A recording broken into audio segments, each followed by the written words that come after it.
Well, greetings, ladies and gentlemen. Welcome to phase 3. We're going to go over how do I create my report that's due next week, and how do I use those project guidelines and the rubric in order to create that report. So make sure you have your project guidelines out so you can make notes on it. You probably have it on your laptop, so make sure you save it as a version where you can write, or take out just a sheet of paper and a pencil and make some notes as we go through this, so that you have the information you need. You don't have to come back and listen to this video over and over. All right, here we go.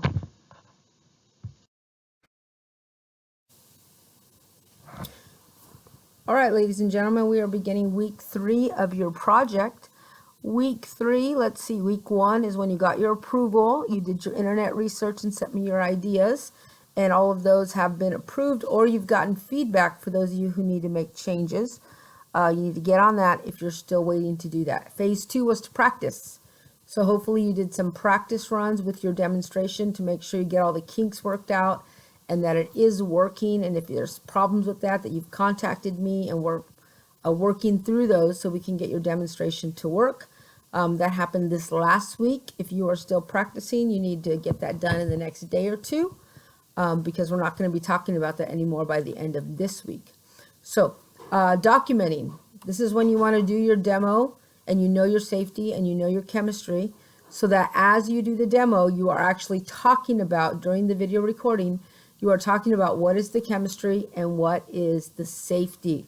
Cover both of those things as you're recording the video. Now, for those of you who want to use photos instead of a video, I don't recommend that because it's a lot of work, but it's possible. You can take a series of photos at the beginning, during, and after your presentation. You'll probably need at least 5 photos during, and underneath each photo you'll have to type out in full paragraphs everything you would be saying verbally, right? So it's going to be a lot of words typed out, and yeah, so if you're going to do that, make sure that you're very, very thorough so that you can get all the points a person would get who did a video. But again, your laptops do record, and if you're a senior and you don't have a laptop, you can call the district, the school. They do have extra laptops, or send me an email, and I'll get you in touch with Mr. Malatesta, and they'll get a laptop to you so that you have the resources you need to do your project. So that means we're in phase 3. So what I'm going to go over on the next slide is the report. The report that you need to write up, and I'm going to go over the 9 parts that are in order on that description. And the report, when will it be turned in? I'm starting to get questions about when can you turn it in? You can turn it in all of next week. So this week, your job is to write the report, put it together, create the video. Next week is to turn it in. You have an entire week. The last day is May 1st. Do not wait to May 1st. The assignment will be opened on April 27th. That gives you the whole week to get it in. So you make sure that you're trying to get it in early in that week. Don't wait until Friday, because what happens if the district's network's down or Teams isn't working right? If you've been on there very much, you know that it does have glitches. So make sure you're trying to get it in at least by Wednesday, Thursday, Friday. By Friday, it should be done. If you try to get it in on Friday for the first time and the network's down and you can't put it in until the following Monday, then it will be late. So you have an entire week. Start getting it in early in that week. Okay, enough about that. Let's move on to what the report is actually going to look like. All right, so let's go ahead and talk about the requirements for your report. Let's walk through this rubric so that you can see. So you've already done the first 10 points, and that was get your approval on Teams by April 13th. The next thing you were to do is phase 2, which is make sure your demo actually worked. And that's 40 points that your demo actually works on the video, right? All right, so we move past that. You should be done with those 50 points by now. And on to the report. The report itself is what you're going to type up. And that's 100 points, and it's computer generated. Obviously, you're going to type it up on your laptop, not handwrite it. And it has to be your own work. You can't copy any part of it from the internet, even though you may have gotten the instructions and information from the internet. You still have to rephrase it into your own words. That report should not include any words that you don't know the meaning of, right? Because then it's not your own words. It's just something that you're writing down that you read somewhere. So be very careful with that, and make sure that, because if it's plagiarized, I will give you a 0, and that will be the end of this report. You will not have an opportunity to redo, and you will not receive an improvement in your grade because of this work. So make sure you're doing that with some integrity and that it is your own thoughts. All right. That said, the first thing I want to see on the paper, your name, CP Chemistry, period, teacher, date. That should be in the upper right-hand corner. And those are 1 point each for a total of 5 points. Centered on the page. After that, you should have the title of your demo. That should be something fun or interesting, not the chemical concept. You're not going to say oxidation as the title of your project. What is the title, right?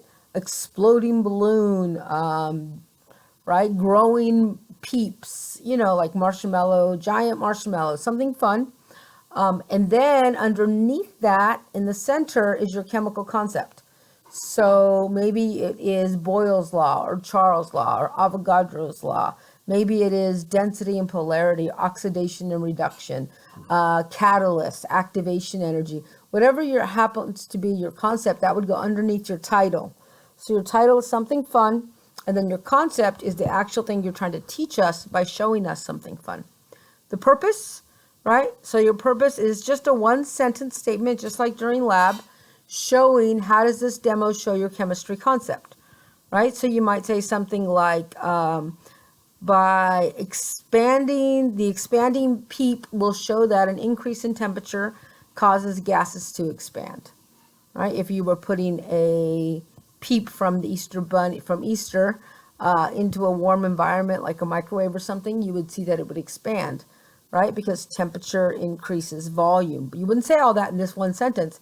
You would just say, right, by increasing the temperature of the marshmallow PEEP, the gas will expand. Later on, you'll explain the chemistry. So again, the purpose is 1 sentence.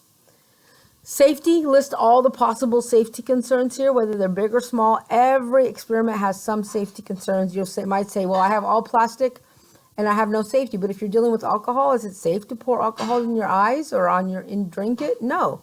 So those are safety concerns, right?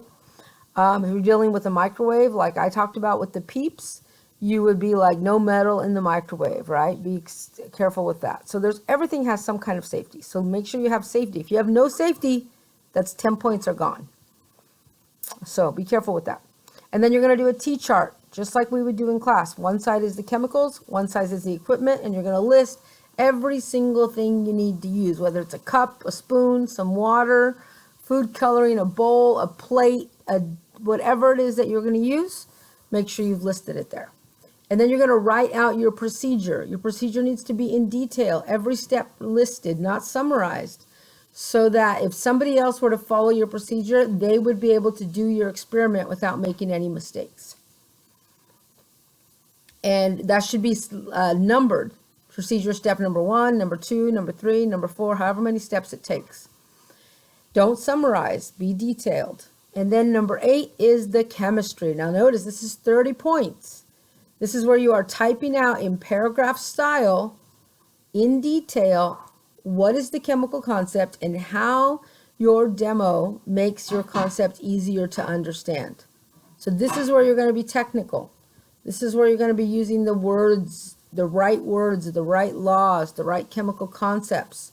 But again, it needs to be your own words. If you copy and paste something from the internet, right? I'm going to turn it in on these. Plus, I've been doing this for 21 years. I know, and I've seen them before. So just please make sure that you do not tempt me by copying and pasting. Read it 3 or 4 times, and then how would I write this in my own words? How would I express these ideas in my own words? Okay, so very important. That's 30 points. It's a large part of your grade. And then your sources. So I need at least 2 pages that if I click on those hyperlinks in your document, will take me exactly to the pages where you got your work from. Not google.com, right? That's a search engine. That's not the actual hyperlink. I should be able to click on the link and go straight to the page, not stevespanglerscience.com. That's a whole website. On that website, there are lots of different pages. So I want to go exactly to the page where you got your information from. All right. And then, let's see, that's the end of the written report. The last 50 points comes from the demonstration, and this is the part that you're recording this week if you didn't do it last week. Make sure that your demonstration includes what your setup is before the experiment and after. Make sure that you are discussing safety concerns. I've mentioned that several times as you're doing the demo. And here's the 20 points. You verbally explain how the demo shows your chemical concept while the demo is happening as part of the video. So not only are you typing it out in the report, but now you're actually talking about it in your own words as the demo is happening, or before the demo or after the demo. There's a lot of ways that you could do that in the recording. You could do the recording where the video is just looking at the setup and you're talking about what's going to happen, the safety and the chemistry, and then you make it happen. Or you can go over the safety, then do the demo, we go, wow, and then you can take a minute to explain the chemistry. Okay, so either way, as long as those components are all in there, I can see before and after, I can see the demonstration happen, I can hear the safety, and I can hear your chemistry. You do all that, you're going to do really well. And then everybody should have an approved topic. You can see at the bottom, the total is 200 points.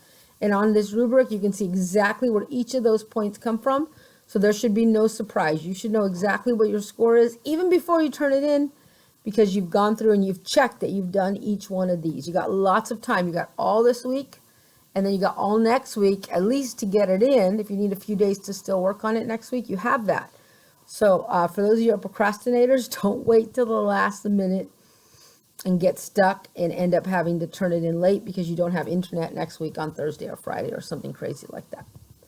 Okay, remember, if you have questions, to post them on Teams. That's the best place to put the questions. That way everybody else can see them in case they have the same question. But if it's something that just has to do with your project, you can go ahead and send me a message and I will get back to you. And if it's a general question, I'll just tell you, go watch the video or go look at Teams. All right, that's all I have to go through this project with you.